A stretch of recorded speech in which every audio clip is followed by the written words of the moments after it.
Salut à tous. Je vais corriger les programmes que je vous ai proposés il y a quelques jours. Alors, le programme numéro 1, From Math Import, je ne vois pas d'erreur. La ligne 2, naissance égale INT. Je lis, je vois que deux parenthèses ont été ouvertes. Il n'y en a qu'une qui est refermée. Et il y a donc une première erreur. Voilà. La phrase en quelle année es-tu né est entre guillemets. Ça me paraît bon. Ligne suivante, if naissance supérieure à 2020. Quand on met if, la condition if, on met toujours deux petits points, ici et ici. Et il y aura un espace après, une tabulation. On appelle ça une indentation. Print, tu racontes n'importe quoi. J'ai pas fermé ma phrase, j'ai pas fermé mon texte, il manque des guillemets. Else, même chose. Il manque deux petits points ici. Âge égale 2020 moins naissance. La variable naissance, c'est le nombre qu'on a rentré au début. Je ne vois pas d'erreur à cette ligne. Ligne suivante. Print, tu as ou tu auras cette année. Alors là, il manque une virgule ici et une virgule ici. Voilà. Il faut bien séparer ce qui est le texte et CQE et ce qui est variable. Le texte ici, c'est entre guillemets, tu as ou tu auras cette année. Il s'arrête là. Ensuite, on met la variable âge, et là l'ordinateur affichera la valeur de âge. Donc tout ça séparé par des virgules. Et on remet du texte avec en. Voilà pour le premier programme. Le deuxième programme, Format Import, il n'y a pas d'erreur ici. Je rappelle que cette ligne-là, c'est pour que Python importe tous les outils mathématiques dont il a besoin. La variable pool, c'est int input. Combien de poules avez-vous? Oui, mais il y a un problème ici. Je ne mettrai pas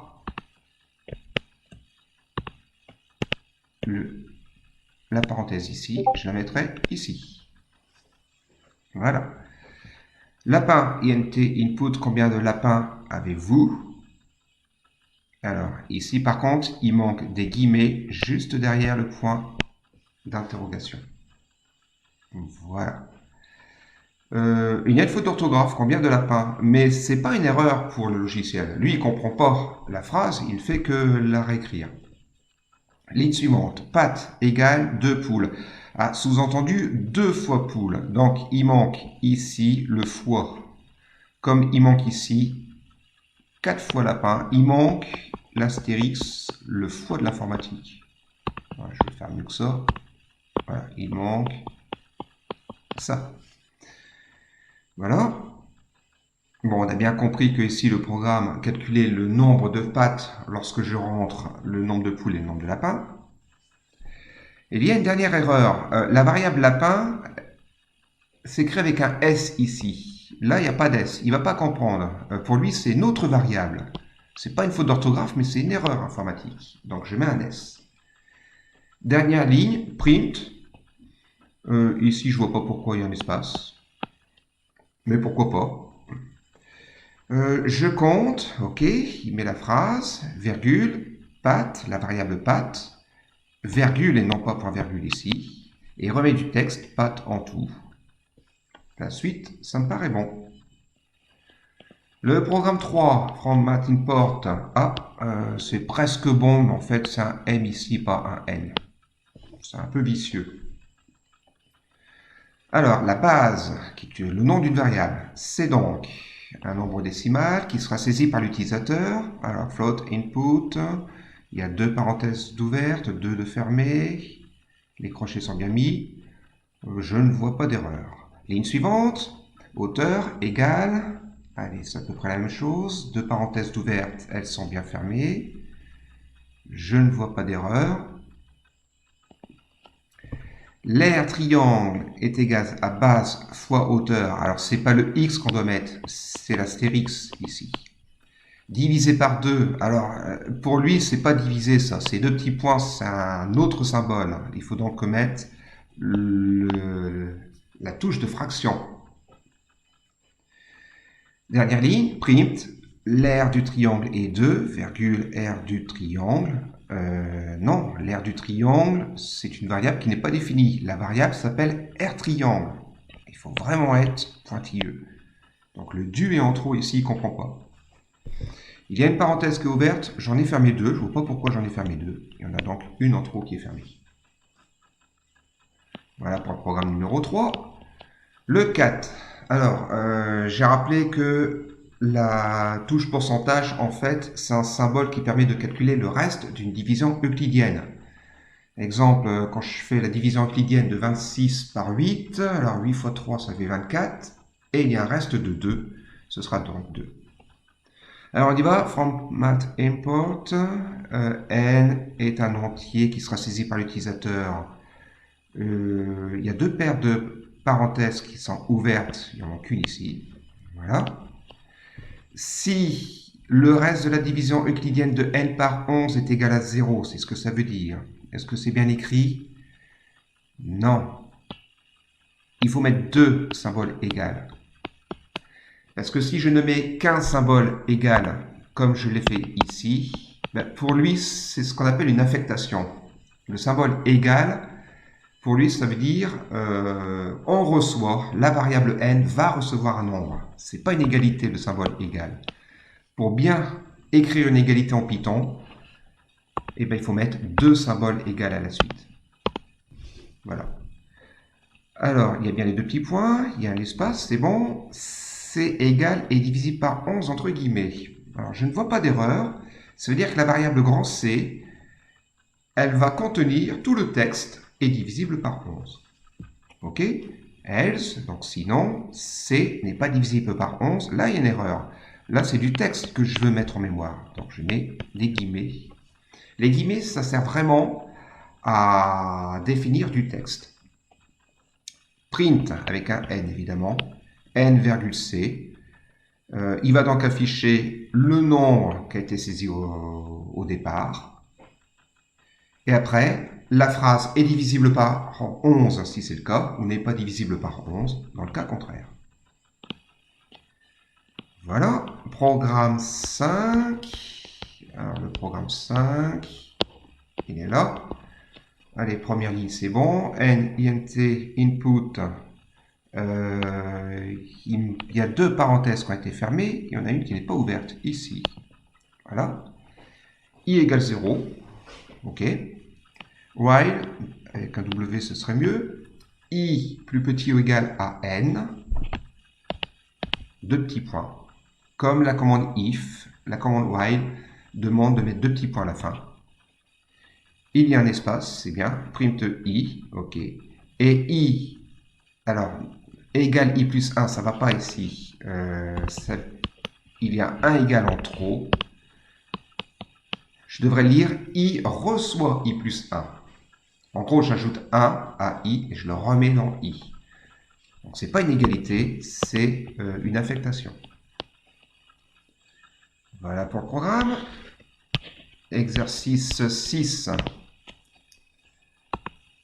Allez, la première ligne me paraît bonne. Là, c'est INT et non pas IM. INT. Alors, je regarde les paires de parenthèses. Ça me paraît bon tout ça. Ligne suivante, I est égal à 0. OK. Tant que I est plus petit ou égal à N, deux petits points, faire ce qu'il y aura ici. Donc, tout ça me paraît bon. J'en suis au if. Alors, si le reste de la division euclidienne de n par i est égal à 0, c'est ce qu'il y a marqué, un peu comme l'exercice précédent. Alors, ça me paraît presque bon, sauf que quand j'utilise if, il faut finir par deux petits points. Nouvel espace, print, i, virgule du texte, virgule n. Cette ligne-là me paraît bonne. OK. I est égal à I plus 1. Je ne vois pas d'erreur de syntaxe. OK. On va voir ce que va faire le programme. Alors, si on réfléchit un peu, l'utilisateur rentre un nombre entier au départ. Ensuite, il y a une variable i qui va prendre, on voit bien successivement les valeurs 0, 1, 2, 3, 4 jusqu'à n. Et à chaque fois, il fait la division euclidienne de n par i. Et si le reste est nul, il affiche la phrase. Bon, si on réfléchit un peu, en gros, ce programme, il a pour but de rechercher les diviseurs de n.